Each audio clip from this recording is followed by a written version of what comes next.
Bonjour mes amis, une fois de plus c'est moi-même, Monsieur Guy Bakouri Kiboulou Grand Moutoumounene.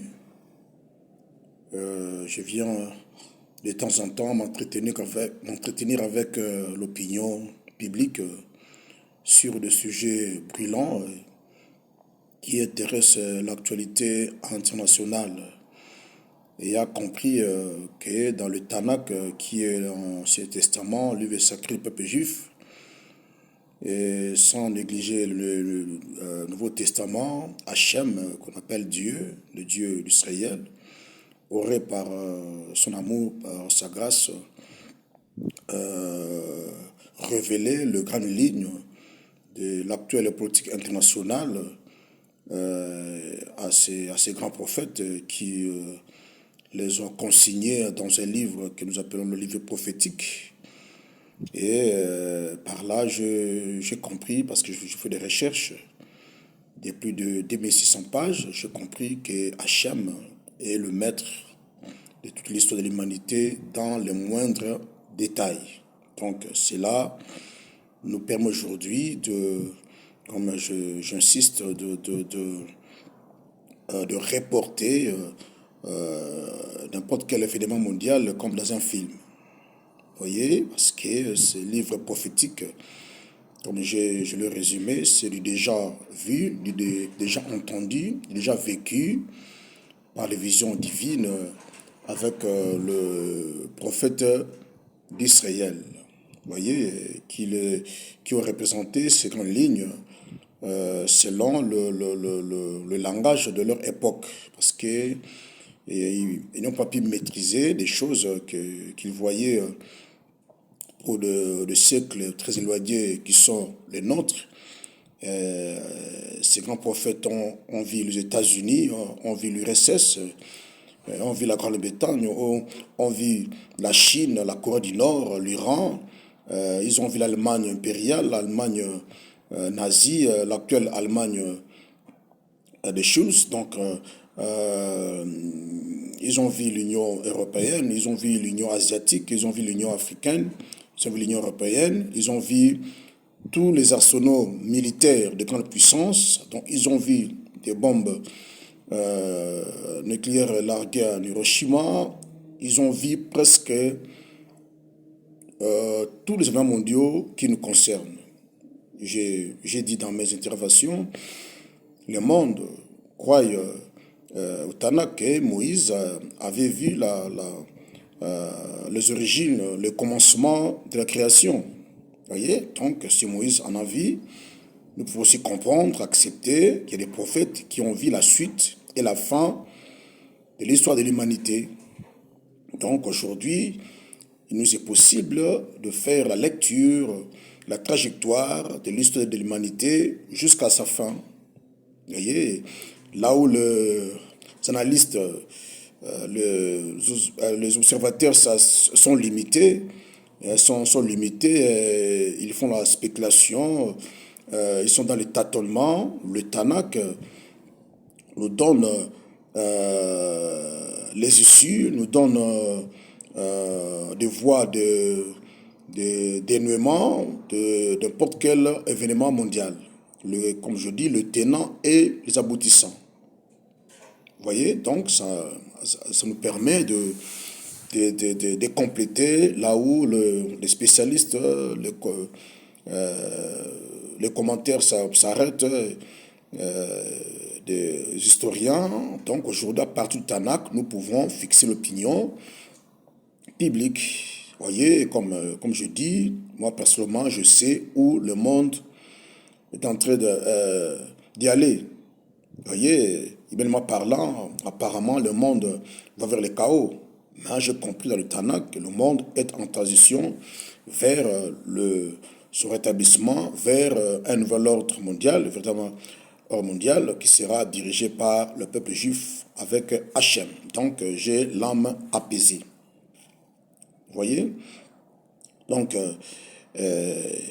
Voilà pourquoi j'ai un projet de faire des livres, des documentaires qui seront des archives, qui vont aider même les générations futures à pouvoir aussi lire avec nous la trajectoire de l'humanité jusqu'à la fin de l'histoire, des idéologies qui prendraient fin, l'idéologie communiste qui persiste avec la Russie, nous le voyons.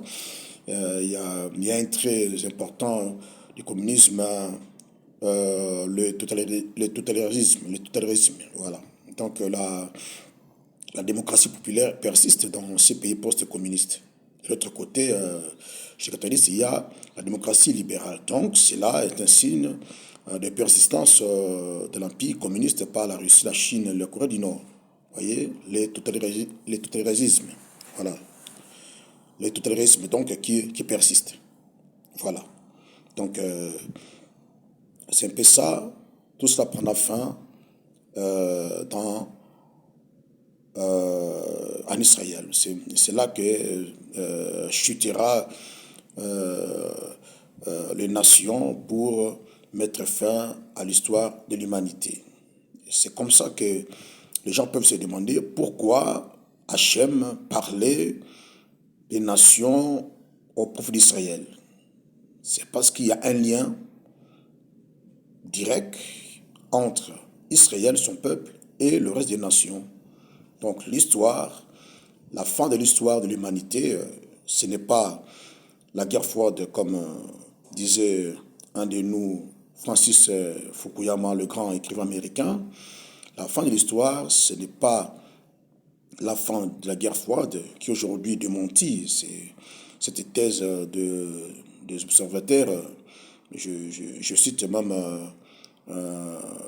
ce grand écrivain français Bernard Dadi, si je pense bien le nom, et d'autres qui auraient parlé de la fin, de l'utilité de la guerre.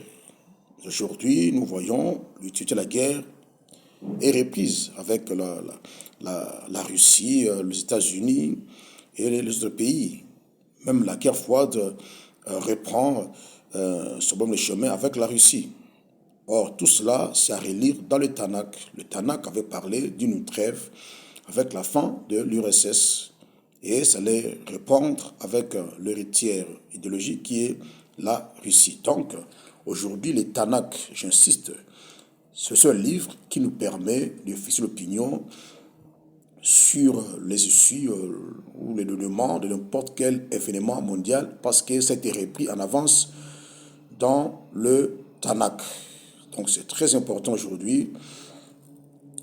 Comme je dis, le peuple juif a aussi la mission noble d'expliquer à l'humanité le sens des choses à partir du Tanakh qui égorge de grandes lignes qui afférentes à l'actuelle politique internationale. Donc ça ne passe pas à côté, comme je pronostiquais sur la crise ukrainienne. J'insiste, je répète, cette guerre ne va pas se dégénérer en une guerre mondiale à base du nucléaire. Vous voyez, il n'y a pas une autre troisième guerre mondiale à part celle d'Armageddon, qui est la troisième, la quatrième, c'est le Gog et les Magog. Là, j'insiste donc, Lucie, déjà nous voyons, il y a la diplomatie, il y a les négociations, donc on pourrait s'arrêter à la syrianisation du conflit ukrainien, soit à la soudamisation, donc la guerre pourrait persister entre les deux camps. C'est une guerre à procuration sur le terrain, soit l'Ukraine sera divisée, l'Ukraine du Nord et l'Ukraine du Sud. Vous voyez, et ça pourrait être comme à l'époque de l'Allemagne après la Seconde Guerre mondiale. Donc, l'Ukraine pourrait être partagée entre les grandes puissances. Donc, tout cela, je vous dis, mes chers amis, est dans le Tanakh. Vous voyez, comme je dis, je me réserve de pouvoir divulguer mes recherches jusqu'à ce que toute l'équipe sera en place, des producteurs, des journalistes d'investigation, des commentateurs, des spécialistes qui vont apporter leur expertise pour la mise en place des documentaires modèles standards. Donc cet appel continue à être lancé. Quiconque se sent concerné peut me contacter directement dans mon numéro 00 27 84 86 25 960, dont je vis en Afrique du Sud. Mon email, c'est en un mot, grandmoutumunene@gmail.com. Donc écrivez, nous allons partager. Vraiment, c'est intéressant. Il y a des détails exceptionnels dans le Tanakh qui nous parlent de l'ensemble de la politique internationale. Je ne parle pas seulement de l'Ukraine. Je sais que c'est sur la une. Donc, il y a plusieurs sujets à développer dans ce grand projet que j'ai titré « Le Grand Découverte inédite ». Par exemple, je parle de, si je prononce bien le mot, Nakaba comme ça, l'immigration du peuple palestinien. Vous voyez, tout cela, c'est à relire dans le Tanakh. Hachem aurait annoncé l'immigration de peuple palestinien après les retours du peuple juif sur la terre de Palestine. Je crois que si je me le prononce pas, vous allez me comprendre. Nakaba ou Nekaba, la catastrophe immigratoire du peuple palestinien qui est éparpillé parmi les pays arabes. Tout cela a été planifié dans le Tanakh. Il y a la colonisation de Gaza, de Cisjordanie. Tout cela a été planifié dans le Tanakh. Il y a des terres conquises par l'armée israélienne suite à des guerres menées après son installation comme étant en 1948 sur les territoires jordaniens. Tout cela est le plan planifié par Hachem lui-même. Donc même la politique régionale du Cameroun-Orient a été bien taillée par Hachem lui-même. Donc, comme je dis, je connais le mécanisme qui va mener la pacification du Cameroun-Orient. Vous voyez, c'est de passer que fait Yair Lapid des alliances. Oui, il a raison parce que on est à la recherche de la paix. Approcher le pays arabe, ça n'arrangera rien. Il y a un autre mécanisme qu'Hachem lui-même a mis en place qui passera par le dialogue interreligieux, ce qui explique que l'influence papale très très avancée dans le Cameroun-Orient qui va mettre sur la même table le Palestinien, et les Juifs, les Arabes, pour la reconstruction du premier temple. Ça ne passera pas en dehors de ces quatre. Ça, j'insiste. Yes. Même si les nationalistes juifs, des orthodoxes juifs, ils ne pourront pas eux-mêmes récupérer les frontières traditionnelles pour mettre en place le troisième temple. Ça sera dans le cadre des interreligieux qui a notre terme l'écuménisme. Vous avez vu la puissance de l'écuménisme lors des obsèques de Jean-Paul Pape II à Rome. Comment cela avait fonctionné, qui avait regroupé les grandes personnalités du monde, le président américain et iranien, c'était comme de ses invités. Là, je reviendrai très prochainement. Donc, le Tanakh nous permet aujourd'hui, sans oublier le Nouveau Testament, donc, chercheur, j'ai compris le deux pour ressortir de pensées cohérentes d'Hachem qui nous fixe sur des issues de ces phénomènes mondiaux que nous traversons chaque jour au quotidien. Vous voyez, par exemple, l'impuissance des nations face aux organes, par exemple le tsunami, par exemple Katrina, vous voyez, tout cela a été mentionné. C'est une conséquence de l'humanisme. L'homme voulait se soustraire des HM pour s'autogérer. Et aujourd'hui, ce sont des limites de l'humanisme. Et déjà avec le retour du peuple juif vers le milieu de l'alimentation, c'est un élan de réveil.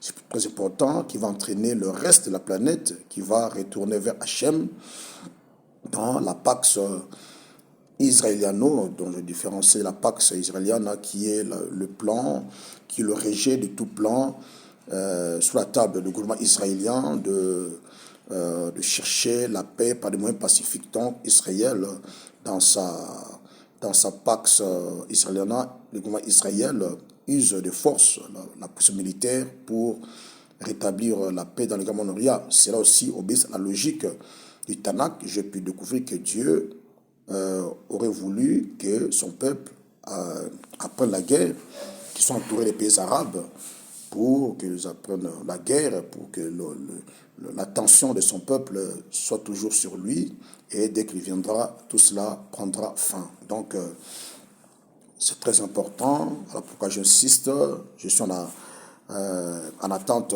je pense, le peuple juif sera le premier à être excité, parce que ça leur concerne le Tanakh, et je pense travailler avec eux, parce qu'ils vont beaucoup m'aider, parce que c'est le Tanakh, c'est vraiment leur affaire. Nous allons faire des documentaires, nous allons faire de livres qui vont parcourir le monde entier. On aura fait des conférences, des questions-réponses. C'est vraiment très, très intéressant de voir qu'il y a les réponses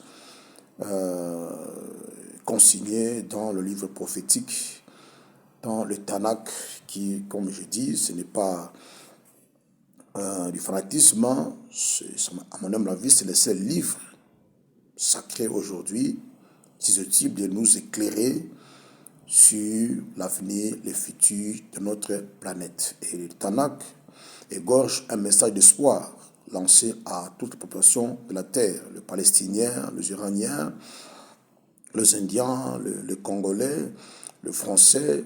C'est dans la Pax israélienne qu'il y aura l'équilibre entre les nations, la paix entre les nations. Nous vivrons une ère de guerre zéro, de nucléaire zéro, émission de gaz à effet de serre zéro, donc des crises environnementales zéro. Donc c'est vraiment très intéressant. Et je profite pour dire, par rapport à la Russie, malgré tout ce que la Russie peut faire, malgré Poutine, il est aujourd'hui à la une, la Russie ne sera jamais une superpuissance mondiale.